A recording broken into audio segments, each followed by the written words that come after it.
day, writers. Yesterday we talked about writing to document our own experiences, particularly during this extraordinary time.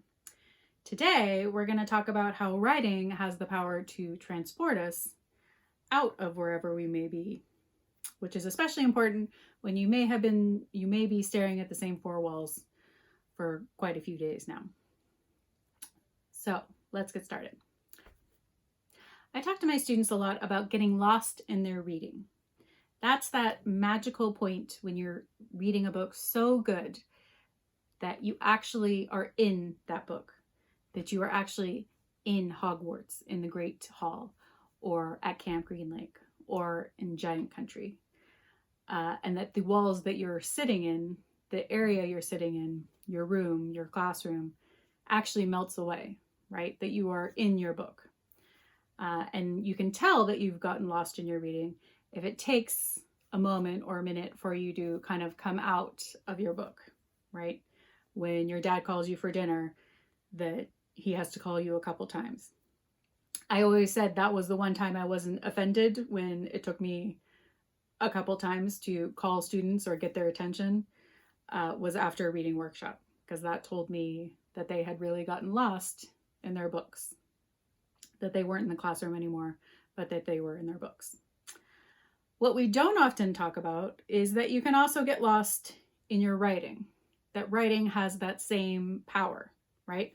Otherwise, we wouldn't have the books that we read if the writers hadn't gotten lost in those worlds. Now let's look at one of the most famous authors, Roald Dahl. You probably all read Roald Dahl books, right? He wrote Charlie and the Chocolate Factory, Matilda, the BFG, James and the Giant Peach. And he wrote them all in this room, believe it or not, which he called the hut. And it really is just a hut. Now, to me, it looks kind of like a drab, sad room. But for him, it was really a great place to write because it had special mementos and was free of distractions. What I think is important to think about, though, is that in this drab brown and beige room, this hut, he was able to conjure a chocolate factory, Giant Country, Buckingham Palace, a bunch of insects flying on a big peach, just from his own imagination.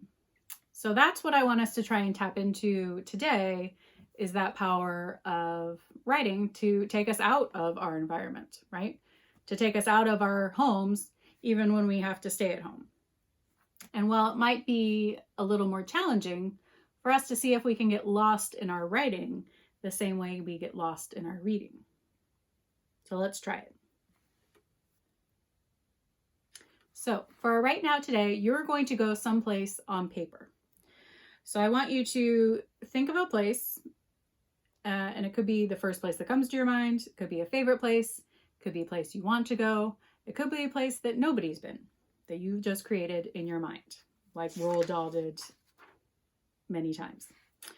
And then I want you to start describing the setting and then see if a story emerges, or start writing a story around that setting. So for mine, I wrote about Belize because I was supposed to be going to Belize next week. And I've never been to Belize, so I don't actually know exactly what it looks like. I have an idea. And so I wrote around that because it doesn't need to be accurate. There are no mistakes in a first draft. So just start writing. So here's what I wrote. Harriet. Why did I name her Harriet? Because I felt like it. Writer's prerogative. Harriet woke up and it took her a moment to realize where she was. The weight of the air reminded her. It was morning, but it was already hot and sticky. She groaned, trying to remember what it was like to not have clothes clinging to her. She finally opened her eyes and gasped.